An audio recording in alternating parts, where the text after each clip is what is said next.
All right, good afternoon, good morning, good evening, good night, whatever time you're tuning into this video, just make sure that it is good. My name is Game Boy Rob, and today, Riot has released the patch notes. This is very exciting. This is the time that we get to see exactly what the team has in store for us. We're gonna see just what it is the game is going to have in the future, and we're gonna see if they've nerfed the cards we hope they nerfed, that sort of thing. So without further ado, let's get right into it. Okay, so I've got the patch pulled up right here. The first thing it is, there's some stuff above what I'm looking at here. There's some stuff above the card updates, but that's all we really care about. They've implemented a new feature, which I think is spectate mode, which is really cool. And they've done some other cool things, like they are keeping track of like stats a little bit better, so they're not depending on mobilytics anymore, which is cool. None of that stuff affects the game though. None of that stuff affects the experience that you and I are going to have of just playing the cards right directly. That's what we're looking at now. So let's give this a read, shall we? As we mentioned last patch, patch 1.14 is one of the larger mid-expansion balance updates you can expect to be the norm going forward. They talked about this, yep. And these changes are the last ones we have planned before the first seasonal tournament in December. Okay. So this patch right here is going to be what happens when the tournament hits in December. That's really good to know. This patch focuses mostly on improvements to several foundation set champions, small buffs, both direct and indirect, to the Column Mountain champions, and adjustments to high cost followers across regions. I didn't know that. Okay. We're gonna get some high cost balancing. All right, let's begin. Let's scroll down a little bit and see what we can see. Okay, so the first thing we get is Lucian level 2. Scroll up a little bit here. Come on. There we are. All right. Lucian level 2. This change and the similar one to Jinx below are intended to better align their level 2 effects with the way those of newer champions like Shyvana and Soraka function. Okay. There's some challenge here due to their current state of balance, but we feel that champion consistency in this area warrants a change. We're releasing these changes as buffs, since the new functionality didn't feel significant enough. But we'll be carefully monitoring their impact to understand where further changes are needed. Okay, good. Okay. Can now trigger the same round as leveling up. Okay, so what they're talking about here is Lucian's text says each round, the first time an ally dies, rally. It does not say the first time I see an ally die, rally. In the past there was a distinction, right? There was a distinction between whether or not Lucian would count if the trigger happens in the same round before he levels up and again after, he wouldn't go, right? Lucian level 2 says that each round, the first time an ally dies, rally. Which means that if an ally dies and then you level up Lucian and then another ally dies, you don't get the rally because it's only the first time it happens in a round. When Shyvana came out, she said her level 2 text was initially the first time I see the enemy nexus take damage, frostbite the whole board, right? That's level 2 Shyvana, but they changed it. They changed it just to say the first time an enemy, the nexus takes damage each round, frostbite their whole board. So now she has the same text as Lucian, but she doesn't work the same way. For Shyvana, if like you like hit the enemy nexus, they take damage and that levels up Shyvana, and then you play a warning shot, it will work and it will frostbite their whole board, even though it doesn't work with Lucian. Now it does. So this is just a really simple change. They've fixed Lucian essentially. So now he works the way, not exactly the way it says on his text, but now this text functions consistently across all champions. So this works the same way for Soraka, this works the same way for Shyvana. That's good. That's a good change. Well, I would prefer they changed the text back, but whatever. We're just gonna have to live with the fact that that Riot's wording is a little inconsistent. Okay, so we got Shyvana next.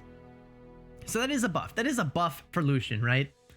Lucian will now get to rally in those scenarios where he wouldn't get to rally before. Does that make him really, really strong? Does that make him weak? It definitely makes him stronger. You are definitely going to get more rallies out of Lucian now. He's just going to be a bit more consistent. Yeah, Lucian's probably going to get a bit better because of it. He'll be a better way to take down big late game decks like Shadow Isle's Freljord control. He will be a way to like get off multiple rallies a little faster. Yeah, I like that change. That's good. That's really good. And they said they're doing something similar with Jinx, so I imagine Jinx will be able to get rockets in the same turn that she levels up, and that doesn't happen as often, but it still can happen, and that's terrifying. That's honestly terrifying. We'll talk about that when we get there, I think. Assuming that's what happens. All right, Shyvana. Power 3 to 4, power 4 to 5. Oh, they gave Shyvana one more attack. Shyvana is designed around attacking, but her stat line too often kept her from being able to profitably do that. Okay. So Shyvana is now a 4-mana 4/4 that attacks to become a 4-mana 5/5. She's a 4-mana 4/4 that attacks to become a 5/5 on offense, and when she levels up, she's just a 5/5 that attacks to become a 7/7 on offense. That's spooky.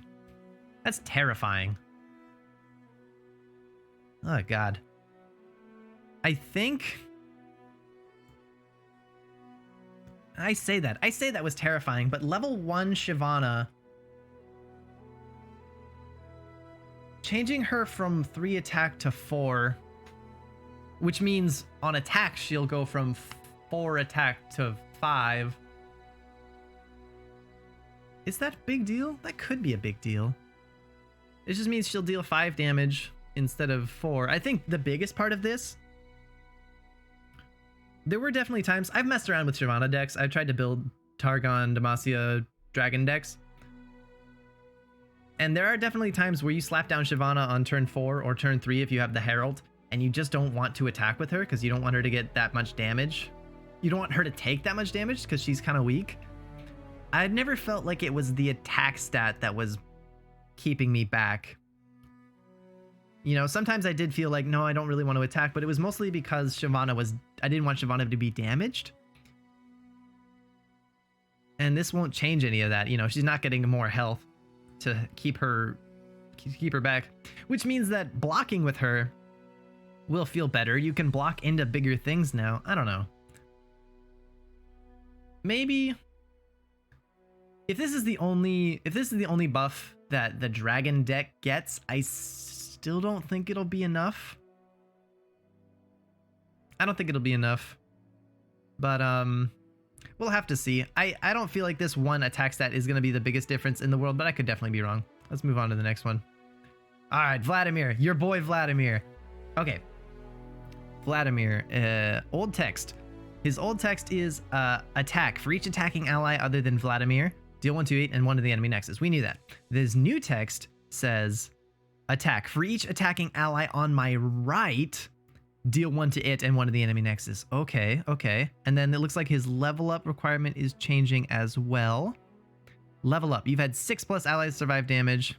Is now you've had 5+ allies survive damage.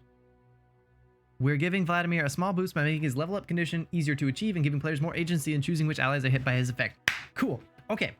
So this means the new text right here, that is very interesting. It says, for each attacking ally on my right, deal 1 to it and 1 to the enemy. So essentially that lets you choose which allies are going to be hit by his attack. So a lot of the time when you're attacking with Vladimir, you would hit every, right? You would not want to attack with everything you have, because if you had like a 1 health unit, you didn't want to attack with that because it would just die to Vladimir.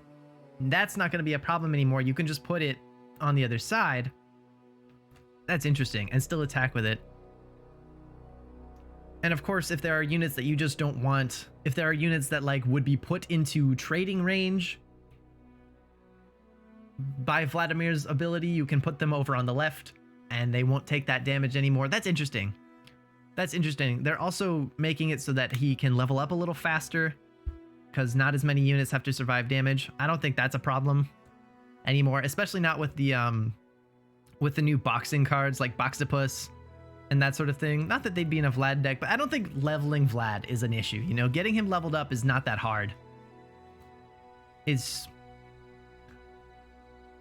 definitely is a small boost. They're talking about how this is a small boost to Vladimir. I think that's true. It's definitely going to be a small boost. I don't know. I think Vladimir's problem is not that he is not strong enough. Like a 5 mana 5/5 or a 5 mana 5/6 with regeneration, that's great. And he drains the enemy nexus. He does all this stuff. The problem is, I think the problem with Vlad is that there is not enough benefit to damaging your own units. There aren't enough units that benefit meaningfully from being damaged. Most of them are in Freljord, and most of them are something along the lines of, when I take damage, gain like 3 attack, you know, or gain an attack. And that's just not enough to build a deck around. That's not enough incentive to damage my own units, you know? Dealing damage to my units doesn't help enough. If we had a unit that said, like, if like Legion Veterans said, whenever another ally survives damage, instead of give them 1 extra attack, maybe deal 1 to the enemy nexus, then suddenly this would be a great card. Then suddenly Vladimir would be a card that you'd need in that archetype. He'd be a card that would activate, you know, Legion Veteran in a way that gets you a lot of value. Right now, and I don't want to advocate, you know, more burn. I don't want to advocate Legion Veteran burning down your nexus, but maybe like anytime, whenever one of your units survives damage, the strongest enemy unit takes 1 damage, something like that. You know, you need to be able to generate value, meaningful value, on by damaging your units and having them survive. And right now, there just isn't. And I think that's Vladimir's biggest problem. I could always be wrong. Everything I say in this video could be wrong. Obviously, I'm just spouting my own opinions.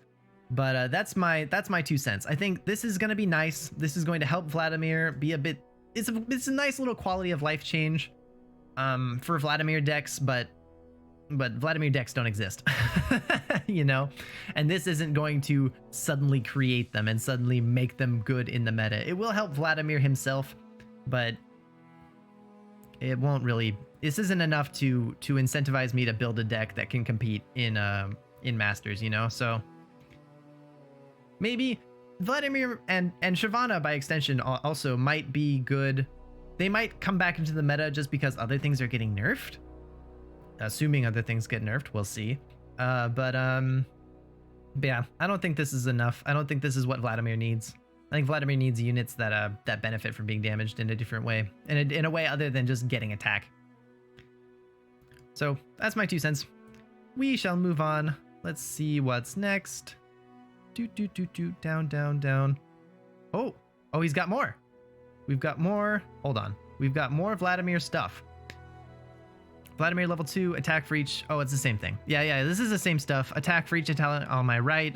Yada. Okay, so same stuff. It's just also on his level 2 form. Trundle. Next up, Trundle. Okay. From 6 health to 5. Yes, this is what I was saying. I was saying we had to either take down his health a little or take away his regeneration until he leveled up. That was my other solution, and I think I figured they wouldn't do that. I figured they'd go for the health. Okay, let's read this.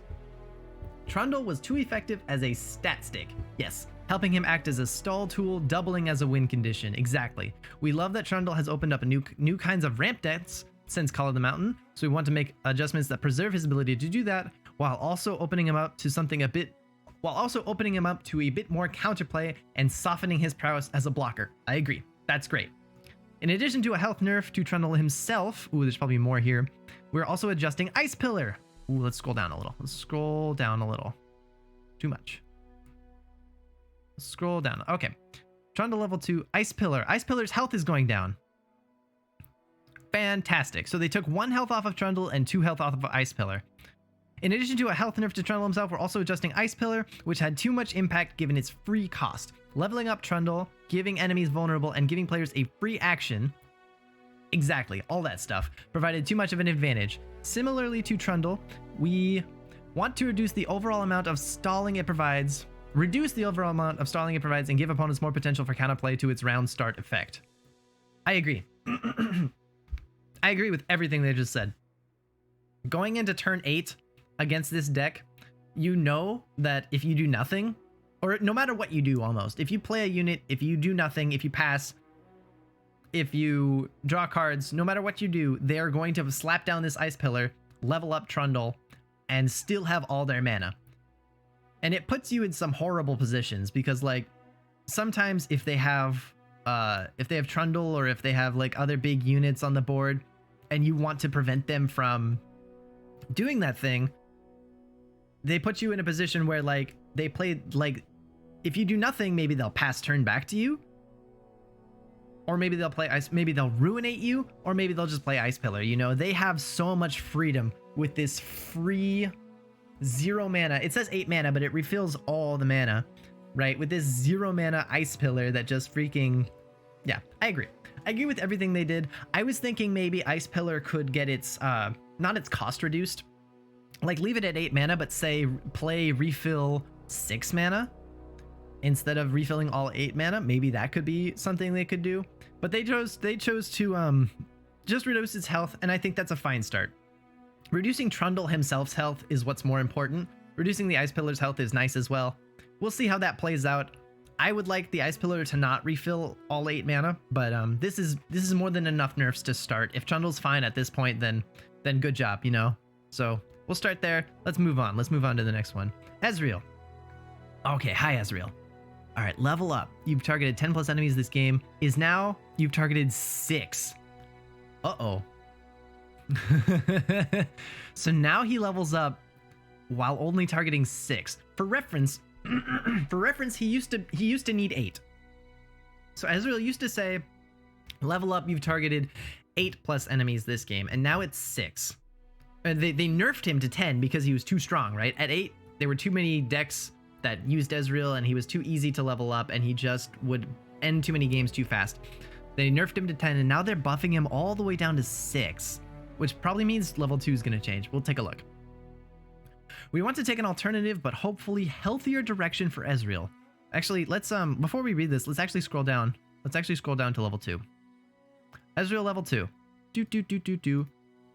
Old text. Nexus Strike. Create a fleeting Mystic Shot in hand. When you text a spell, deal 2 to the enemy Nexus. Okay, new text. Scroll down. Nexus Strike. Create a fleeting Mystic Shot in hand. Same thing. When you cast a spell, deal 1 to the enemy Nexus. If it targeted an enemy, deal 2 to the enemy Nexus instead. Okay. So let's come back up and read this again. So now, anytime you cast a spell, he'll hit the Nexus, right? Just like he does now, but it'll only be 1. Unless it was like a Mystic Shot, something that actually targets, then it'll be 2. That's fascinating, which essentially means that things like Rummage, things like Deep Meditation, things like, oh, what else even is there? Glimpse Beyond, I suppose, things that target your own units. Shakedown actually would still do it. Things like that will only deal 1. That's interesting. So this is essentially nerfing the Ezreal Karma synergy. And, well, mushrooms. Oh, this actually affects mushrooms. That's super important. Okay. So this means that when you cast the Puff Caps, the 1 mana spell from like Chumpwump, he'll do less damage. This is super fascinating. Okay, let's read. We want to take an alternative but hopefully healthier direction for Ezreal. An easier level up condition in return for more conditional output for Ezreal level 2. For more conditional output. Okay. We also want to remove much of his current burst speed potential to open up more possibilities for counterplay. Okay. Meaning that they don't want him to like play like 5 mushrooms and kill you without you ever being able to answer it. Okay. We're leaving some of that potential along with an easier level up so that he can still serve current decks while providing a new incentive to continue targeting opposing units, giving players the option to play a bit more of a control game plan with a combo finish. Interesting. This is very interesting. So he's not going to be as strong. Well, I say he's not going to be as strong with Karma since he's not going to deal 2 on every spell. He's only going to deal 1. So if you like, say you're going up against Karma Ezreal, right? They have level 2 Karma and they have level 2 Ezreal, and they cast a Rummage. Karma copies the Rummage and they draw 4 cards. In the before times, Ezreal would deal 4 damage to your Nexus, and your opponent would draw 4 cards at burst speed. Now, your opponent, and they discard it too. Obviously, that's still going to happen. So they'll discard 2 cards, they'll draw 4 cards, and then you'll only take 2 damage at burst speed.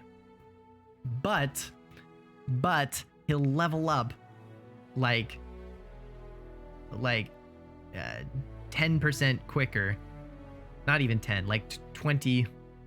What is that? 8 over 6. That's a fourth. That's 25%. He'll level up 25% faster than he ever did at the beginning of the game, back in the old days when Karma Ezreal was like the best deck in the game. So he'll level up much faster, but things like mushrooms, things like rummage, things like deep meditation will only deal 1 to your Nexus as opposed to 2. That's super interesting. That's super interesting. I think this seems strong. This seems really strong. This can slot right back into Karma Ezreal and just be kind of, I think it'll be about as strong as it was when Ezreal was his old self, when he needed 8. Although there are going to be times now where you can get level 2 Ezreal but not level 2 Karma. Okay. I think this means that you have to focus when going up against a Karma Ezreal deck. You're going to have to focus on killing Karma more than you're going to focus on killing Ezreal, because Ezreal is less of a threat now. His stats are the same. He's still going to generate the mystic shots. All that is the same. So getting rid of him is still important. But when you have the choice between Ezreal and Karma, I think you always have to get rid of Karma if they're both leveled up, or if you're on like turn 9 or 10, right? That's super interesting. Now I think this does actually give him more flexibility, and this allows him to be in other decks that don't need to combo him with Karma, and I like that. I like the idea of putting him with Bilgewater, with things like Shakedown, because it targets 2 things like Make It Rain, things like you don't need to put him with Riptide Rex anymore to get his level up condition. We'll see. We'll have to see. I think he's a bit more flexible, and I think he's pretty strong. I don't know if Karma Ezreal is going to be exactly his home anymore. It probably still will. And I don't know if that deck's just going to take over the meta. We'll see. We'll have to see. I think this is pretty strong. I think that is pretty strong. All right, so let's scroll down. Scroll. Jinx level 2. Okay, can now trigger in the same round. Check the Lucian context for the full story. But one additional note for Jinx. If you play Jinx with an empty hand and she levels up, she still won't create a super meta death rocket right away. You'll need to empty your hand again in some way, i.e. go from some cards in hand to no cards in hand. Okay, exactly. That's a good clarification. This is exactly how I assumed it would go, but it's nice that they clarified. So now Jinx, let's say, let's do a normal situation, right? You have Jinx on the board, she's level 1, and you play your last card. Let's say your last 2 cards are Get Excited and anything else, like a Jury Rig or something, right? Something you want to discard. You'll play Get Excited, you'll discard the Jury Rig, Jinx levels up. She won't create a super mega death rocket, and everything will be as normal. This change will not change that scenario. However, if you have 3 cards in hand and one of them is Rummage and Jinx is level 1, right? You've got Jinx, you play the Rummage, you discard the 2 cards, Jinx levels up. You draw 2 cards, and we'll say that they're both cheap cards you can play. Let's like, one of them is, let's say you draw another Rummage. You play the second Rummage, discard your last card, Jinx gives you a rocket. This is new and different. This is exciting. This is honestly scary. This is just a buff. This is just straight up a buff to Jinx. It's not one that will come into play every single game, but there are certainly going to be situations now against like the discard aggro deck with Draven where they will get a rocket 1 turn sooner, and they're just going to have an extra 4 damage on you and 1 damage on all your units sooner than they would have before. And that's really scary considering how strong that deck is. So Jinx, this definitely makes Jinx better. And probably makes Lucian better as well, but Lucian's not everywhere in the game, and Jinx can be. This is going to make I'm gonna come out and say it. Discard aggro is now the strongest aggro deck because of this change. I think Jinx Draven, crowd favorite, daring Poros, all that stuff is now going to be the strongest aggro deck in the game. I think that's just true. I think that's just going to happen. Now, that doesn't mean that it's going to just stomp the meta. That doesn't mean that it's going to be the strongest deck in the game.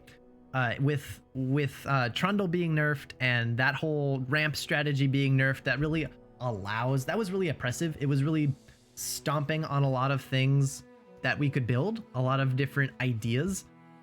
And when that's a little powered down, you might see other decks that come up and rise up and become like better parts in the metagame, and maybe those decks will do well against this, you know? It's not a huge buff, but I think this does put Jinx Draven aggro above something like Pirate aggro. And I think this is just a really good, this is a good buff for Jinx. It might be a bit much, we'll have to see, but I think this is going to be I think discard aggro is going to see some play, is what I'm trying to say here. All right, Tarik. Tarik is going from 2 power to 3 power. And his level 2 is going from 3 power to 4 power. Tarik could use better combat stats to enable him to both attack more cleanly and contribute more on defensive rounds. Okay. Tarik was definitely one of those champions that did not see a ton of play. Allowing him to put a bit more pressure on the opponent. I don't know. It seems like it won't change a ton, but at the same time, he can now... Having 3 attack, going from 2 attack to 3 attack is super important. So Tarik now having 3 attack, when he's on offense, I don't think it'll be a huge difference. But when he's on defense, this matters a lot. This is going to mean that you can play Tarik and he can block fearsomes now. And that's a world of difference without any investment, right? You don't have to play a gem on him. You can just slap him down and block fearsomes. That alone is super important. He can now trade into things with 3 health. I can't even think of any good examples. Like Draven, he can now... Well, Draven has axes, right? So you probably won't block Draven. That's not a great example, but things with 3 health. Callista, Elise, you know, freaking... What else has 3? What else has 3 health that's everywhere? Misfortune, you know, things like that. He can just block things with 3 health, and that's really important. So this is a great change for Tarik. I'm not sure it'll be enough to want to build a deck around him. Maybe. It's also worth noting an extra attack.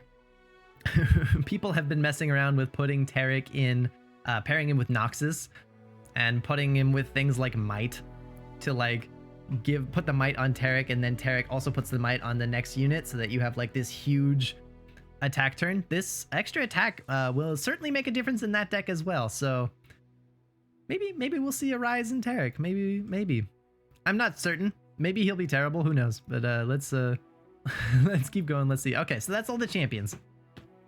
So we're moving on to followers and spells, and we're starting with Tiana Crown Guard, who's going from 7/7 to 8/8. Oh my goodness. Okay, so 8 mana, 8/8 with tough, that when I'm summoned rally.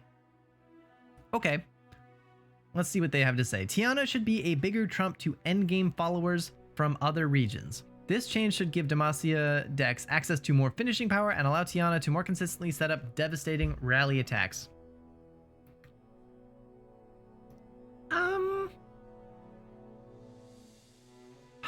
Okay.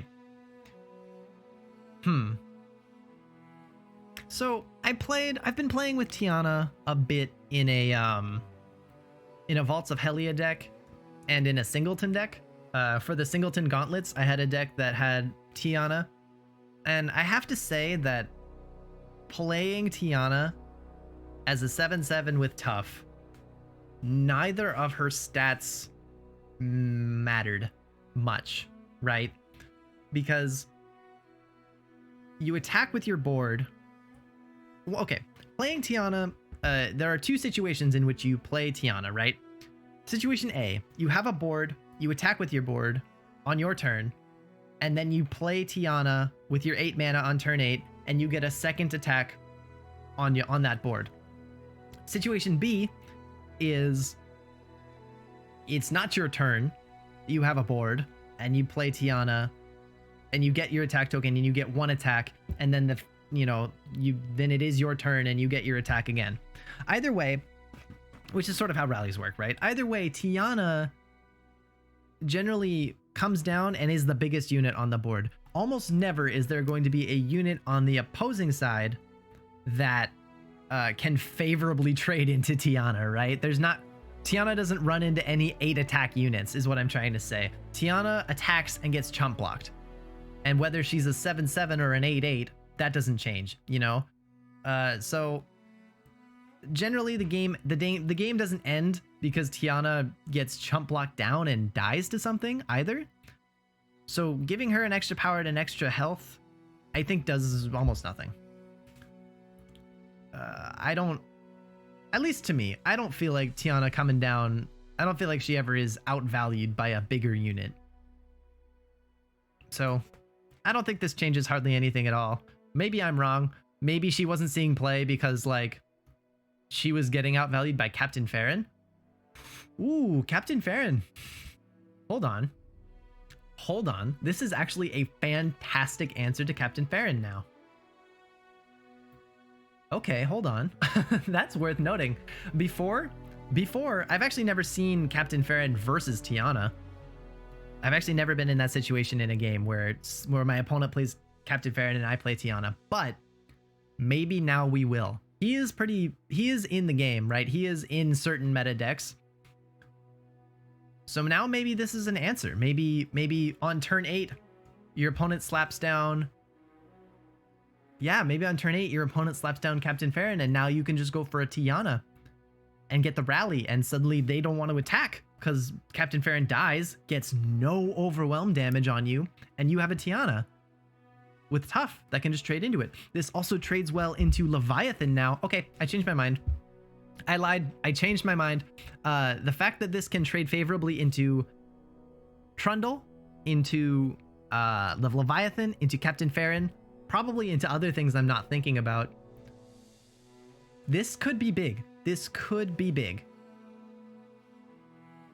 This could be a pretty decent change. Like I said, I actually don't see that happening often, but that's because she wasn't in a lot of decks, right? So maybe you can just slap this in at the end of your curve on like a Bannerman deck, and like on turn 8, you just play her.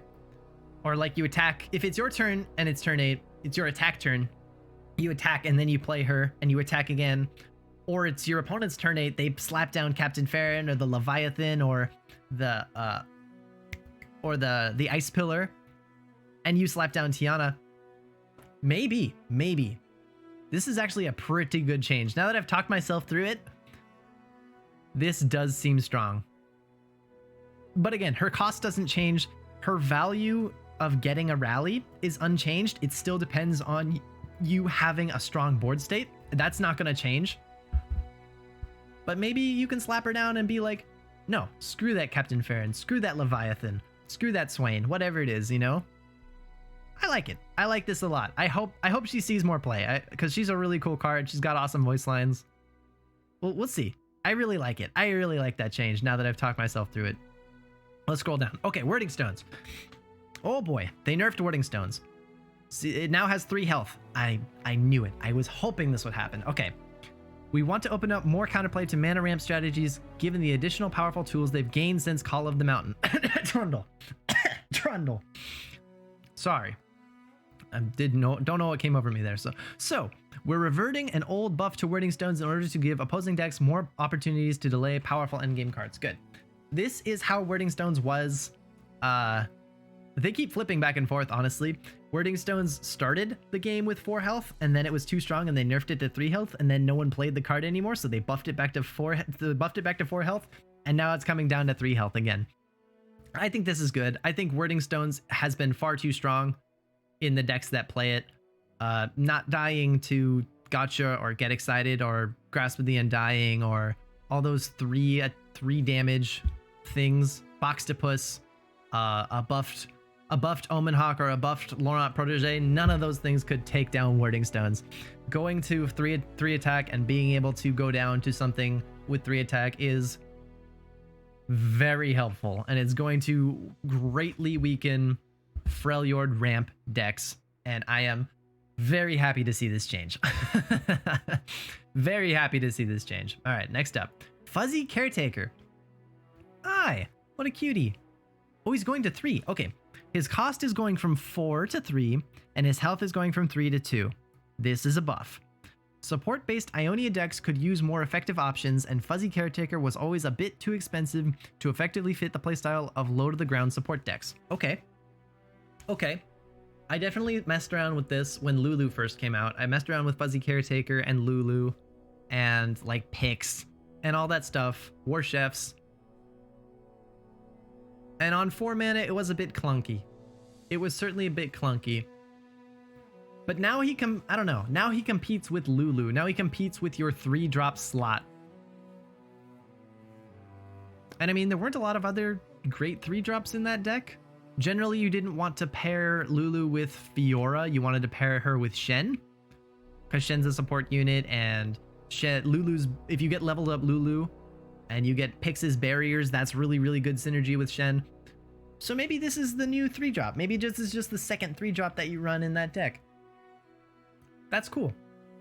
None of his text is changing, by the way. All of his text is going to stay the same.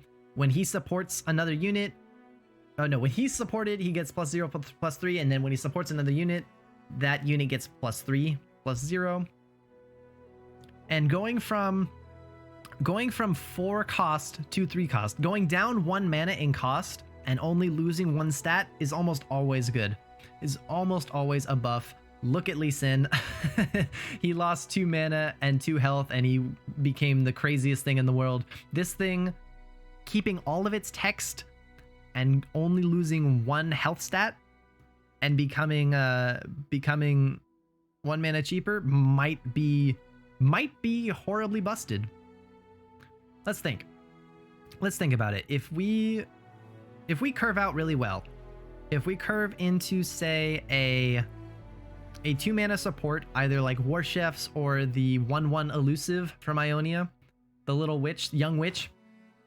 If we curve out into, say, young witch into Fuzzy Caretaker, we'll still need to, in order to get full value, we'll still need a 3rd unit, right? A 1-drop. So the only way you're gonna get max value out of this is if you get a 1-drop, like a bird, like a either the Flower Child or Fleet Feather Tracker, right? You have to curve out into one of those. You have to get one of those in your opening hand. You slap down that 1-drop, you slap down a 2-drop that also has support, and then you slap down this. That's the only way you're gonna get both of its texts to go off, right? If you only get one, like say you play a 1-drop and lose it to like a Grasp of the Undying or something, or not Grasp of the Undying, to like a Vile Feast or something, or you just don't draw a 1-drop, then Fuzzy Caretaker can receive a support from your 2-drop, but he can't give his own. If you get your 1-drop but not your 2-drop, or you get a 2-drop that doesn't have support, like Brightsteel Protector, then he can support an ally, but he can't get the extra health. Or you'll have to choose, right? If you have a 2 mana support unit, you'll have to choose which one you want. So there are going to be hands. There are going to be hands where this just gets nutty value, where you get the nuts and you can support him and use him to support something that doesn't have support. But most of the time I feel like you're gonna drop this and only get one. You're gonna have to choose between getting his support effect of +3 attack or getting his supported effect of +3 health, and you can't get both. Which is interesting. So whether or not he's good enough to run in a deck for all that, probably he still will be. I can't think of a better 3-drop you'd want to slot into that deck, aside from Lulu, obviously.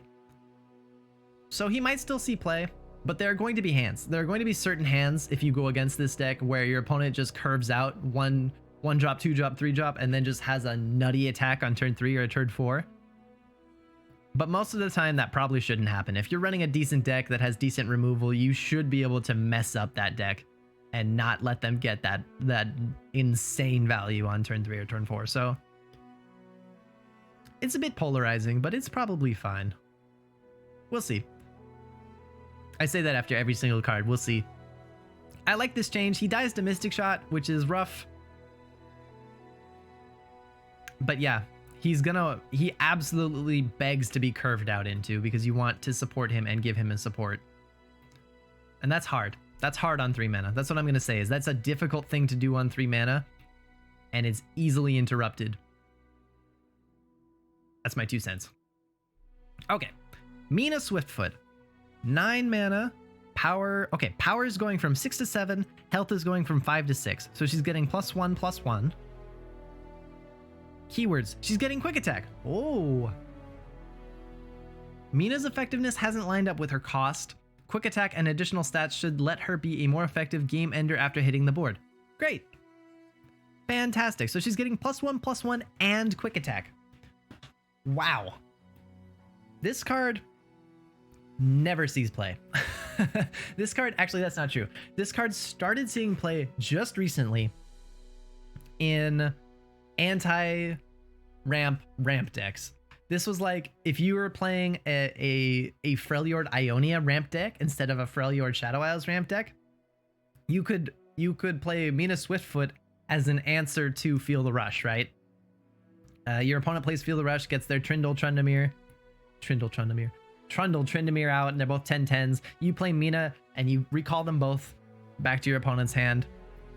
And that was okay, but it wasn't consistent. It was literally the only matchup in which you ever wanted Mina. And now she's actually a creature. Now she's actually a unit that threatens your opponent. She's a 7/6 with quick attack on top of swinging your opponent, like removing 3 of your opponent's creatures. This seems nuts. Now, again, this seems nuts, but there's a reason she was never seeing play, and that's because she cost 9 mana, but it was because she cost 9 mana and you only got a 6/5 that could just be like shot down with like a 5 attack unit, right? Now she's got quick attack. She cannot be blocked into. This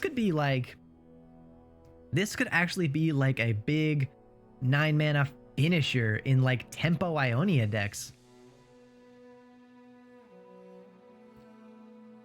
But what the heck is a tempo Ionia deck? So this allows, I think what's interesting is this allows for Ionia to be combined with other regions beyond just wanting to make a control deck, right? The problem with a tempo Ionia deck is it's going to be an elusive deck, and you don't need this in an elusive deck, right? Unless they're running their own elusives and you can play this to remove their elusives and then go for an attack. No, that's generally not going to happen. The biggest problem with Mina has another big problem with Mina has been that you play her, you remove 3 of your opponent's units. What does your opponent do? They ruinate you, right? They just wipe your whole board. So in the decks that you're going to be getting a lot of value out of this card on, which are decks that will run big units like Trundle Tryndamere, they might respond just by ruinating you. Of course, she costs 9, which means that on turn 10, if you have 3 banked spell mana, you can play this into a deny, with deny backup, I mean. Maybe she'll be busted. Maybe she'll be like a finisher for Ionia decks, like recall 3 things, you have to block me and I won't take any damage from it. I don't know. I somehow doubt it. I somehow doubt that she's gonna like suddenly start seeing a ton of play, but she is certainly much better. She is definitely a viable tech card now.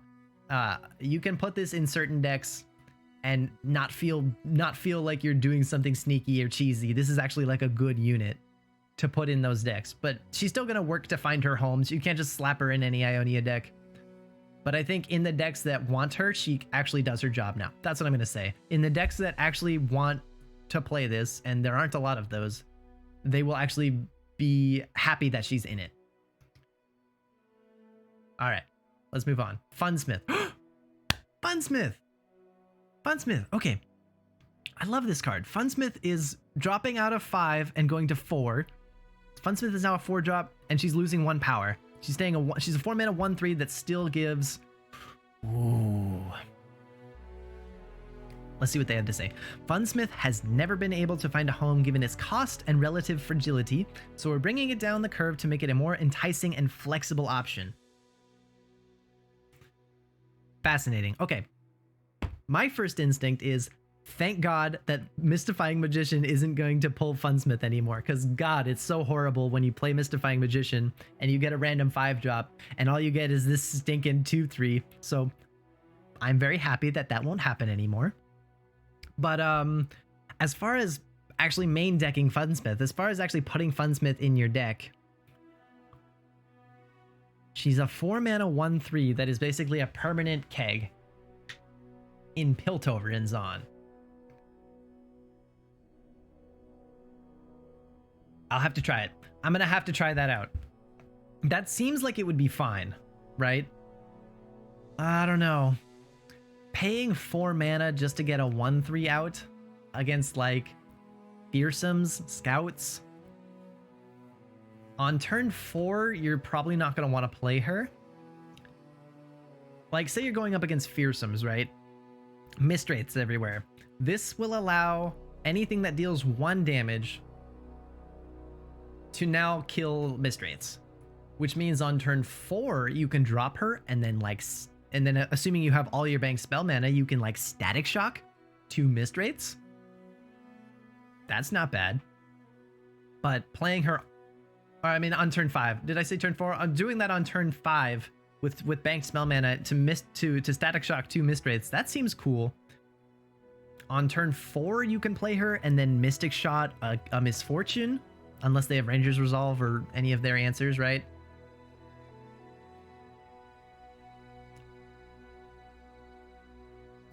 We will have to test her out. I'm gonna have to test her out and see if this is worth it. She's definitely much closer to viable now. This might be, maybe this will go with Ezreal. Now that Ezreal is super easy to level up, maybe this will be in his deck and he'll get along with her. We'll have to see. We'll have to see. I'm super gonna mess around with her. Oh, Black Spear. All right, Black Spear. And Callista's Black Spear, of course. All right, their old text was, if an ally died this round, deal 3 to a unit. Their new text is, if an ally died this round, deal 4 to a unit. Yes. Yes. Finally. This is something that I was expecting them to nerf it to, well, I was expecting them not to change it, but I was going to say they were going to buff its mana cost so that it would have two cost, which is what it was back in the early days. Back in the beta, this was a 2 mana, and its text was the same. Deal 3 if an ally has died. Now it's deal 4. There are not a lot of deal 4 spells in this game. It's just Ravenous Flock. This isn't just like a worse Grasp of the Undying. This is now a different removal spell. 3 mana, deal 4. That's interesting. Let's see what they say. We'd like to strengthen removal options for synergy-based Shadow Isles decks, especially in light of the power of new burst speed protection spells from the last 2 expansions. Oh, they're talking about like Bastion and Pale Cascade and all the things from Targon, right? I like this. I like this change a lot. This is going to specifically reward, like it said, decks that want to kill your own units, like Shadow Isle's actual kill your own stuff units. Things like They Who Endure are suddenly going to want this. Oh god, this is actually a huge buff to They Who Endure decks. Maybe. They didn't run this card before, right? But maybe now they will. Oh, that's interesting. Maybe now they will. That's really cool. Dealing 4 is huge. Like, there are so many things that have 4 health that don't have 3 health that, like, the way people play Runeterra, if you have a unit that has 4 health, you sort of just assume it's going to survive removal. You sort of assume that your opponent needs 2 sources of removal to deal with that thing. And now if you can like glimpse your own unit or like sack a spiderling on like a chump attack or a chump block, and then suddenly deal 4, like kill Tarik, or kill leveled Callista, or kill, oh, what else has 4 attack? Leveled Fiora. You could threaten leveled Fiora with 1 spell from Shadow Isles. That's huge. That's pretty big. This card actually has its own niche now. That's really cool. I'm a big fan. I'm a big fan of this change. I'm a little afraid that They Who Endure is gonna get too strong, but I am a big fan of this change. Okay. Next up, Riptide Rex. Riptide Rex going from 7 power to 6 power, and his plunder is fire 7 cannon barrages to fire 6 cannon barrages. Okay, I knew it. I knew this would happen. I knew this would eventually happen. The sheer volume of cannon barrages laid down by Riptide Rex have made him too consistent at wiping boards, finishing games with his high power, and ultimately preventing counterplay, while also posing a long-term issue with our board's 9 spell ability limit. Yes! For those of you who don't know, if there's a limit to how many things you can put on the stack at once in this game, and the limit is 9. And this usually only comes up with Riptide Rex. Normally, or up until now, you would play Riptide Rex with his plunder effect activated, and there would be 7 cannon barrages put on the field, which meant that your opponent, obviously, as normal, your opponent could respond with a spell, but they could only respond with a maximum of 2 spells. And if they respond with a spell and you have another spell to play, you actually lock the board, or your opponent could lock the board, right? So there are 7 cannon barrages, you play a spell, your opponent plays a spell, you can't play anything anymore. The only thing you can play are burst speed spells, because there are too many skills and spells on the stack currently, because the maximum is 9. After 9, you can only cast burst spells. So, and it didn't come up all the time, but it came up every once in a while. So they're fixing that. Like that could be a thing. Like, you play Riptide Rex, and your opponent plays a spell and denies one of the cannon barrages, you suddenly cannot respond with anything fast. So they're taking down 1 cannon barrage. In addition to that, is going to make Riptide Rex a little less consistent. There are a lot of times where you play Rex on a board that is a little wide, like 3 or 4 units, and you miss the 1 unit you want to hit. Like, if you're going up against a Twisted Fate who only has 2 health, you play Riptide Rex, and sometimes everything gets hit except Twisted Fate, right? And it's frustrating because you can't control that. It's just random, you know? You can't control what Rex hits and what he spares. So by removing 1 cannon barrage, that situation is going to come up more often. There's going to be times where you play Rex and you're like, haha, wipe his board, and like the most important unit is going to stay alive, you know? Or if you're playing this in like TF Swain, the most important unit, like a big Yeti or like Sejuani or something, won't even get hit. Like, maybe you played this and you wanted to wipe his board, and you'll follow up whatever survives with a Ravenous Flock, and Sejuani just won't get hit now, and you can't follow up with that Ravenous Flock because it's just not as consistent. That's what's going to happen, is that Riptide Rex is just going to be less consistent. This is probably a good thing. Riptide Rex was showing up in a bit too many Bilgewater decks before Trundle made Shadow Isles too strong. So now that the reason we weren't seeing Riptide Rex much recently was because he doesn't do anything against freaking Ice Pillars. Ice Pillar just is a big Rex absorber.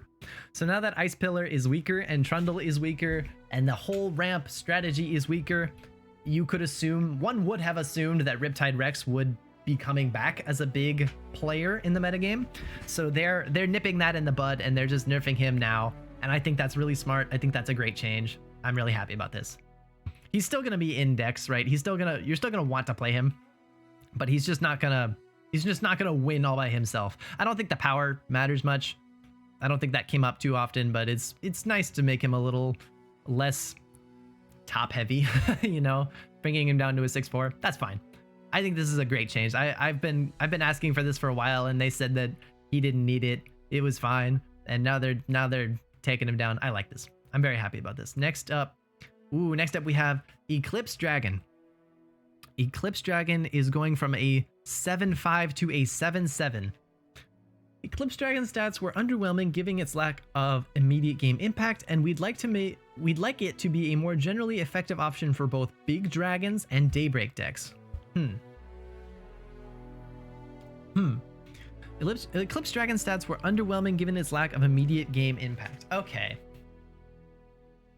I don't know. So, the strength of Eclipse Dragon, essentially, lies in its ability to ramp out Aurelion Sol, as people have discovered, right? You slap down Eclipse Dragon on turn 7, and then you have the ability to slap down Aurelion Sol on turn 8, or wait. You can wait as long as you want. There's no time limit. You can play Aurelion Sol, 5 turns later if you want, and have that extra 2 spell mana banked, right? Or 2 unit mana that you can use to play other units in the same turn. That's the strength of Eclipse Dragon. But it did feel very weak in dragon decks. Like, if you weren't running Aurelion Sol, you would not want to play this card. And now, a 7 mana 7/7 with Fury?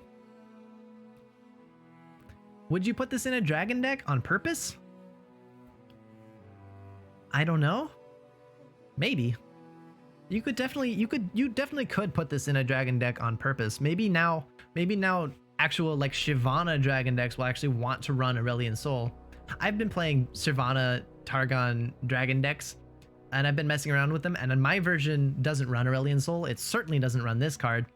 It runs things that generate random dragons. It runs Inviolus Vox and Egghead Researcher, and the idea is to create dragons for your late game through cards that are not those dragons.